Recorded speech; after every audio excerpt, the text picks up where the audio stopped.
Chongisa mama ibunga. Mama. Gugu mother. Gugu mother. Thank you very much. We are here in Embu and have been since Wednesday of this week doing the second Diaspora Jobs Fair. The first one was in Meru.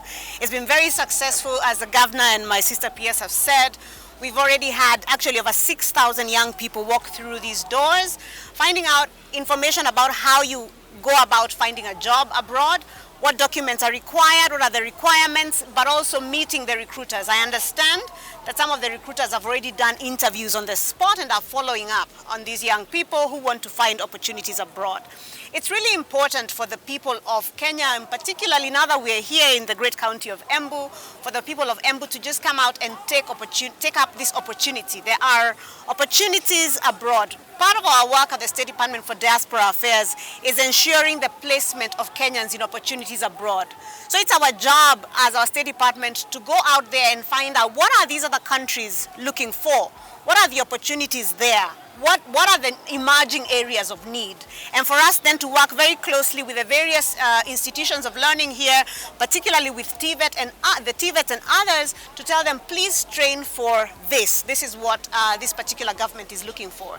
So here in Embu, we are happy to have been able to do that and to bring together the various stakeholders, whether it's a county government, whether it's TVET, whether it's immigration, with the National Employment Authority who regulate the various recruitment agencies, and the Kenya Maritime Authority that regulates the agencies that recruit for maritime jobs. And we've been able to have this conversation here.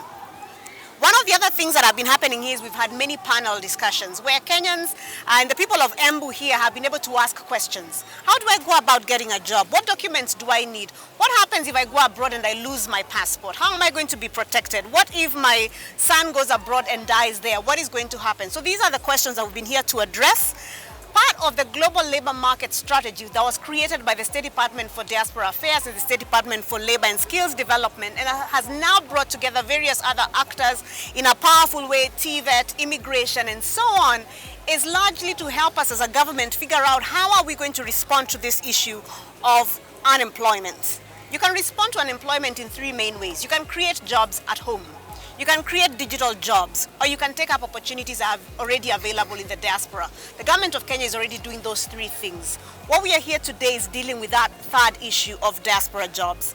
As PS Mori already said, we are going to be rolling out in other regions as well. The next region we're going to be in is a coast region, where we're going to do the next big diaspora jobs fair.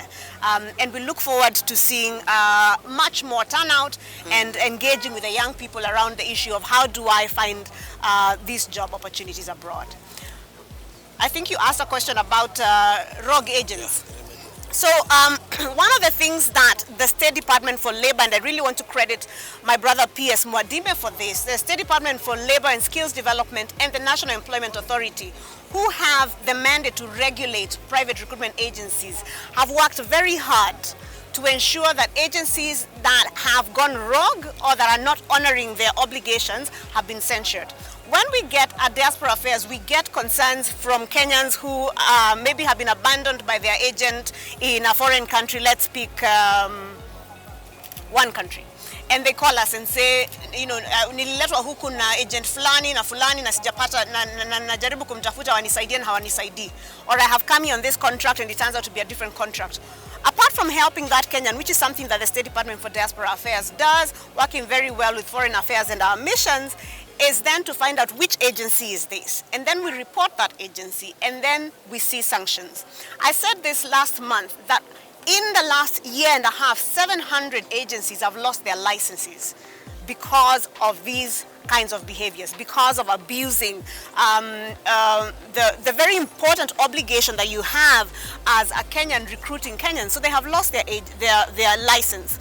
So we look at these agencies, we know they are critical stakeholders, and that's why we have them here. But we ensure that people are doing the right thing.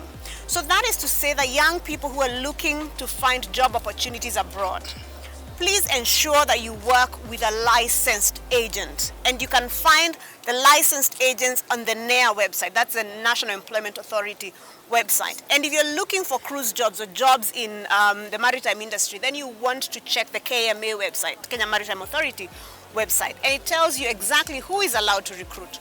So that when you come today and you tell me GTN is recruiting for people abroad, I should be able to know hapa ni mtego ninaenda kuingia. Yes. Thank you very much. Thank you very much.